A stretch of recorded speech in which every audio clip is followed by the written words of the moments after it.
اللہ نے نماز میں چاروں طریقے مکمل کر دیے، تو نماز میں تعظیم بدرجہ اتم موجود ہے۔ دوسرا ہوتا ہے کہ دعا کرنا، نماز میں دعا موجود ہے، ہم پڑھتے ہیں رب اجعلنی مقیم الصلاۃ ومن ذریتی، یہ دعا ہے جو ہم نماز میں مانگ رہے ہوتے ہیں۔ اور تیسرا معنی ہے ٹیڑھے پن کو ٹھیک کرنا، تو جیسے آگ کے ذریعے سے بانس اگر ٹیڑھا ہو تو اس کو سیدھا کر لیا جاتا ہے، اسی طرح نماز بھی اپنے نور کی گرمی سے انسان کے ٹیڑھے اخلاق کو ٹھیک کر دیتی ہے، انسان کو نیک بنا دیتی ہے۔ اب ایک نقطہ اور بھی ہے کہ 5 نمازیں اللہ نے کیوں بنائی؟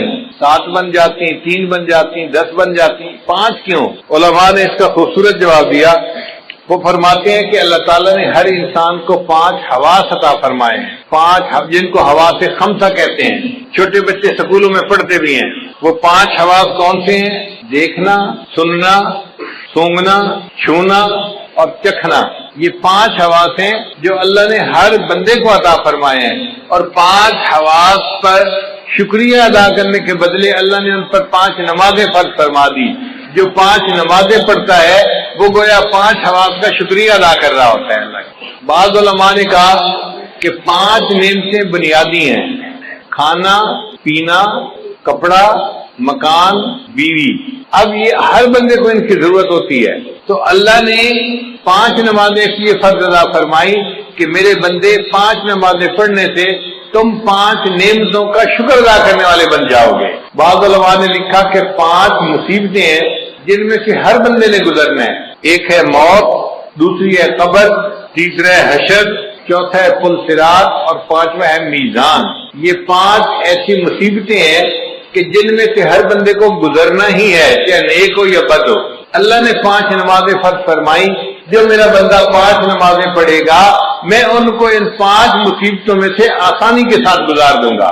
حل پیدا ہوتا ہے کہ اللہ تعالیٰ نے فجر کے وقت نماز کو فرض فرمائی، تو علماء نے جواب دیا کہ حضرت آدم علیہ السلام کو اللہ نے رات کے وقت اتارا تھا زمین پر، تو وہ بڑا اللہ کے سامنے روئے، دعائیں مانگی۔ جب صبح کی روشنی ہوئی تو انہوں نے شکرانے کی نماز پڑھی، تو حضرت آدم علیہ السلام کے شکرانے کی نماز کی وجہ سے اللہ نے امت کو فجر کی نماز عطا فرمائی کہ تم بھی اپنے جو ہے والد اکبر کی طرح سے اپنے جو ہے اعمال کا شکریہ ادا کرنے والے بن جاؤ گے۔ پھر دوسرا، جنت میں جو اللہ تعالیٰ کا دیدار ہوگا وہ صبح کا وقت ہوگا، جیسے طلوع ہونے سے پہلے کا وقت ہوتا ہے نا، اس طرح کا وقت ہوگا۔ تو اللہ تعالیٰ نے فرمایا میرے بندو تم دنیا میں فجر کی نماز پڑھو گے تو اس کے بدلے تمہیں میں جنت میں اپنا دیدار عطا فرما دوں گا۔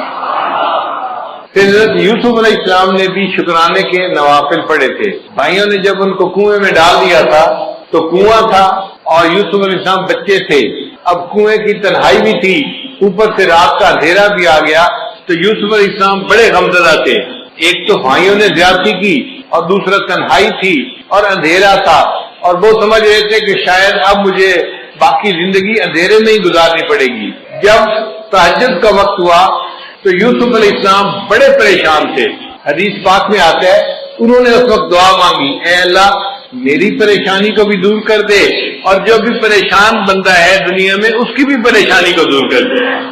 اللہ تعالیٰ نے یوسف علیہ السلام کی دعا کو ایسے قبول کیا کہ وہ رات کا ایسا وقت ہوتا ہے ہر پریشان بندے کی پریشانی ختم ہو جاتی ہے۔ آپ دیکھیں کوئی بندہ فوت ہو گیا، گھر کے سارے لوگ پریشان ہیں، سارا دن روئیں گے، رات بھر روتے رہیں گے، آپ دیکھیں گے تہجد کے وقت ان کو بھی نیند آ جائے گی، وہ بھی پرسکون ہو جائیں گے۔ کسی بندے کی بیماری ہو تو آپ دیکھیں کہ تہجد کے وقت اسپتال میں مریضوں کی حالت پرسکون ہو جاتی ہے۔ تو ہر بندے کی پریشانی تہجد کے وقت میں اللہ کم کر دیتے ہیں۔ یہ یوسف علیہ السلام کی دعا قبول ہوئی، اللہ نے ہر پریشان کی پریشانی کو دور فرما دیا۔ پھر جب صبح کی روشنی ہونے لگی، طلوع ہونے کا وقت ہوا، تو یوسف علیہ السلام نے شکرانے کے نفل پڑھے تھے کہ چلو اندھیرے سے تو جان چھوٹی، مجھے پتہ تو چلا نا کہ یہ روشنی کا وقت آ گیا ہے۔ اب ان کے اس شکریہ کے نماز پڑھنے کو اللہ تعالیٰ نے امت مسلمہ کے لیے بھی پسند فرمایا کہ تم بھی یوسف علیہ السلام کی طرح اس وقت اگر فجر کی نماز پڑھو گے تم بھی اللہ کی نعمتوں کا شکر ادا کرنے والے بن جاؤ گے۔ پھر ظہر کی نماز اللہ نے کیوں فرض فرمائی؟ اس لیے کہ ظہر کے بعد سورج ڈھلتا ہے، تو مومن کو اللہ نے سبق دیا، دیکھو چڑھتے سورج کی ہر کوئی پرستش کرتا ہے، لیکن جب سورج ڈھلنے لگ جائے تم اپنے رب کی عبادت کرو، ہم چڑھنے اور اترنے والوں کی پرورش نہیں کرتے، ہم اپنے رب کی پرورش کرتے ہیں، ہم سورج اور چاند کی پرورش کرنے والے نہیں، ہم اپنے پروردگار کی عبادت کرنے والے بندے ہیں۔ پھر یہ کہ وہ گرمی کا وقت ہوتا ہے تو اللہ تعالیٰ نے فرمایا میرے بندو تم میں سے جو کوئی ظہر کی نماز پڑھے گا گرمی کے وقت میں اس کے بدلے اس کے لیے قیامت کے دن کی گرمی کا جو ہے نا برداشت کرنا آسان کر دوں گا، اس کو میں عرش کا سایہ عطا فرما دوں گا۔ پھر عصر کا وقت وہ وقت ہے کہ جب آدم علیہ السلام نے جنت میں گندم کا دانہ کھایا تھا تو چونکہ ایک بھول ہو گئی تھی تو اللہ تعالیٰ نے اس وقت نماز کو فرض فرما دیا کہ بندو تم بھی نماز پڑھو، تمہارے جد امجد سے بھول ہو گئی تھی، میں نے اس کو معاف کر دیا تھا، اب تم عصر کی نماز پڑھو گے، تم سے زندگی میں جو کئی بھول چوک ہوگی میں اس کو بھی معاف فرما دوں گا۔ پھر عصر کے وقت حضرت یونس علیہ السلام کو مچھلی نے اپنے پیٹ سے باہر نکالا تھا تو اللہ تعالیٰ نے فرمایا کہ میرے بندو تم بھی حالات کی مچھلی کے پیٹ میں پھنس سکتے ہو، مثال کے طور پہ کوئی قرضے کے اندر پھنسا ہوا ہے، ادا نہیں ہو رہا، کسی کا کاروبار بند ہے، چلتا نہیں، کوئی بیماری کی مصیبت میں پھنسا ہوا ہے، بیماری دور نہیں ہوتی، کوئی بچی گھر بیٹھی ہے، رشتہ نہیں آتا، وہ حالات کی مچھلی کے پیٹ میں پھنسی ہوئی ہے، اب اس مچھلی کے پیٹ سے کیسے نکلے؟ عصر کی نماز پڑھو گے اللہ تعالیٰ تمہیں ان مصیبتوں کی مچھلی کے پیٹ سے نکال دیں گے، مسئلوں کو حل کر دیں گے۔ پھر قبر میں جو میت سے سوال جواب ہوتا ہے تو اس وقت عصر کا وقت ہوتا ہے تو عصر کی نماز اس لیے قائم فرمائی کہ جو بندہ عصر کی نماز دنیا میں پڑھے گا اس کے لیے قبر میں سوال و جواب کا دینا اللہ آسان فرما دیں گے۔ مغرب کی نماز اللہ نے کیوں فرض فرمائی؟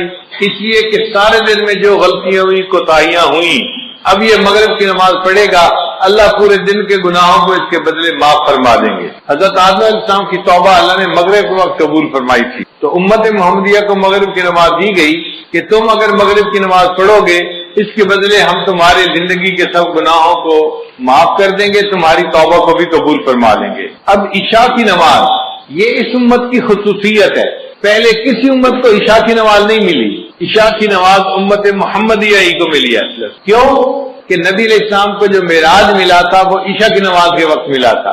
اللہ نے فرمایا میرے محبوب آپ کی امت عشاء کی نماز پڑھے گی، آپ کو تو میں نے جسمانی معراج عطا فرمایا، آپ کی امت کو عشاء کی نماز کے بدلے روحانی معراج عطا فرما دو۔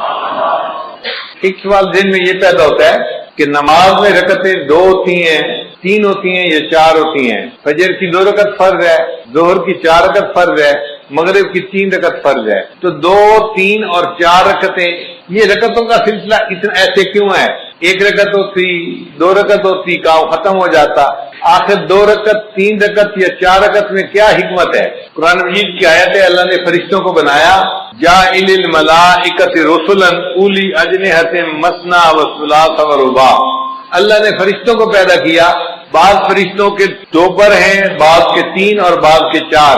اللہ نے فرمایا کہ میرے محبوب صلی اللہ علیہ وسلم فرشتوں کو میں نے پرواز عطا کی 2 پروں سے، 3 پروں سے، 4 پروں سے، اب آپ کی امت نماز پڑھے گی، رکعتیں 2 ہوں گی، 3 ہوگی، 4 ہوں گی، جیسے فرشتوں کو روحانی ترقی میں نے عطا فرمائی، آپ کی امت کو ان فرائض کی رکعتیں پڑھنے پر میں روحانی ترقی عطا فرما دوں گا۔ پھر کل رکعتیں جو انسان کے اوپر لازم ہیں وہ 17 ہیں، 2 فجر کی، 4 ظہر کی، 4 عصر کی، 3 مغرب کی اور عشاء کی 4 رکعت فرض اور 3 رکعت وتر، یہ 17 رکعتیں بنتی ہیں۔ تو 17 رکعتیں کیوں دی گئیں؟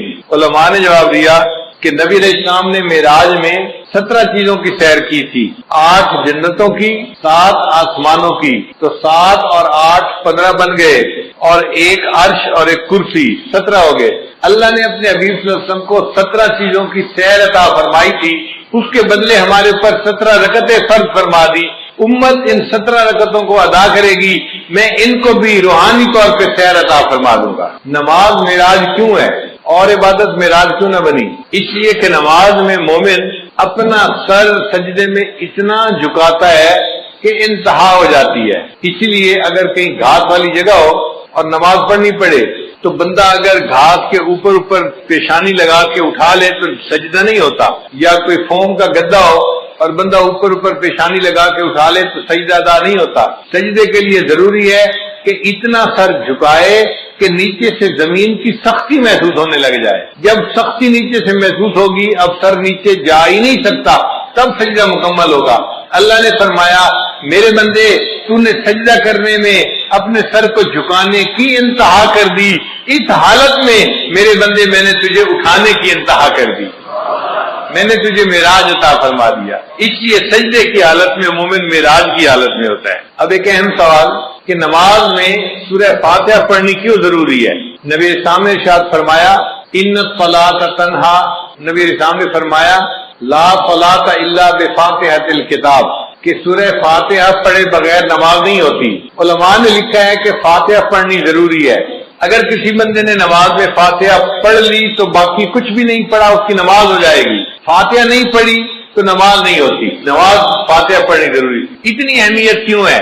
اس کی وجہ ہے وہ ذرا سمجھ لیجئے کہ اللہ تعالیٰ نے جتنی آسمانی کتابوں میں اپنے معارف کو اتارا، اس سب معارف کو اللہ نے قرآن مجید میں اتار دیا۔ پھر قرآن مجید میں اللہ نے جو کچھ نازل فرمایا اس کو اللہ نے سورہ بقرہ میں نازل کر دیا۔ پھر اللہ نے سورہ بقرہ میں جو کچھ نازل فرمایا اس کو سورہ فاتحہ میں نازل فرما دیا۔ اس لیے سورہ فاتحہ کو فاتحہ کہتے ہیں، یہ اوپننگ چیپٹر ہے قرآن مجید کا، اس کو باب القرآن کہتے ہیں، یہ قرآن پاک کا دروازہ ہے، یعنی پورے قرآن میں جو مضامین تھے وہ سارے کے سارے سورہ بقرہ میں آ گئے، سورہ فاتحہ میں آ گئے۔ ذرا اس پر غور کر لیجئے کہ سورہ فاتحہ میں کیسے آ گئے۔ سورہ فاتحہ میں الحمدللہ یہ دو الفاظ ہیں جو اللہ کی تعریف کرتے ہیں۔ اب پورے قرآن مجید میں اللہ کی جتنی تعریفیں ہیں، جتنی اللہ کی عظمت بیان ہوئی، اللہ کی کبریائی بیان ہوئی، وہ الحمدللہ کے لفظ میں سمٹ کے آ گئی کہ تعریفیں سب کس کے لیے ہیں؟ اللہ کے لیے۔